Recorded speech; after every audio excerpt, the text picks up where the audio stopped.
આ જ રીતે મહેસાણામાં પણ ટ્રક ચાલકોએ ચક્કાજામ કરીને વિરોધ નોંધાવ્યો છે। આક્રમક વિરોધ ખેરાલુની વૃંદાવન ચોકડી પાસે ટ્રક ચાલકોએ વિરોધ કર્યો। એટલું જ નહીં, રોડ ઉપર ટાયર પણ સળગાવવામાં આવ્યા। ટાયર સળગાવીને ચક્કાજામ કર્યો મહેસાણામાં ટ્રક ચાલકોએ। જો કે વિરોધના પગલે પોલીસનો કાફલો ઘટના સ્થળે પહોંચી ગયો। મામલો થાળે પાડવાનો પ્રયાસ કરવામાં આવી રહ્યો છે। આ વિશે વધુ માહિતી આપવા આપણી સાથે જોડાઈ ચૂક્યા છે અમારા સંવાદદાતા હારૂન નાગોરી। હારૂન, અત્યારે શું જે દ્રશ્યો મેં જોઈ રહ્યા છીએ, કઈ રીતનો વિરોધ ડ્રાઈવર્સ નોંધાવી રહ્યા છે, લોકોને કેટલી હાલાકી, પોલીસ અત્યારે શું કામગીરી કરી રહી છે? હારૂન, મહેસાણાના સતલાસણા ખેરાલુ હાઈવે ઉપર વૃંદાવન ચોકડી પાસે ટ્રક ચાલકોએ વિરોધ નોંધાવ્યો છે। મોટી સંખ્યાની અંદર ટ્રક ચાલકો રસ્તા ઉપર ઉતર્યા અને ત્યારબાદ હાઈવે ચક્કાજામ કર્યો હતો। જો કે રસ્તા ઉપર ટાયરો પણ સળગાવવામાં આવ્યા હતા।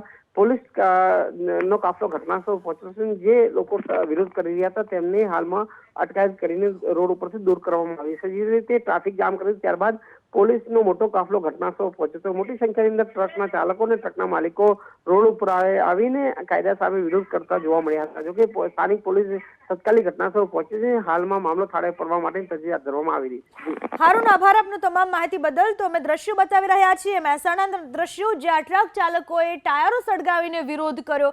જો કે પોલીસ હાલમાં ઘટના સ્થળ પર પહોંચી ચૂકી છે। મામલો થાળે પાડવાનો પૂરતો પ્રયાસ કરવામાં આવી રહ્યો છે, પણ આસપાસના લોકોમાં પણ એક ડર જોવા મળી રહ્યો છે। જે નાના વાહન ચાલકો છે એમાં પણ ગભરાટ જોવા મળી રહ્યો છે।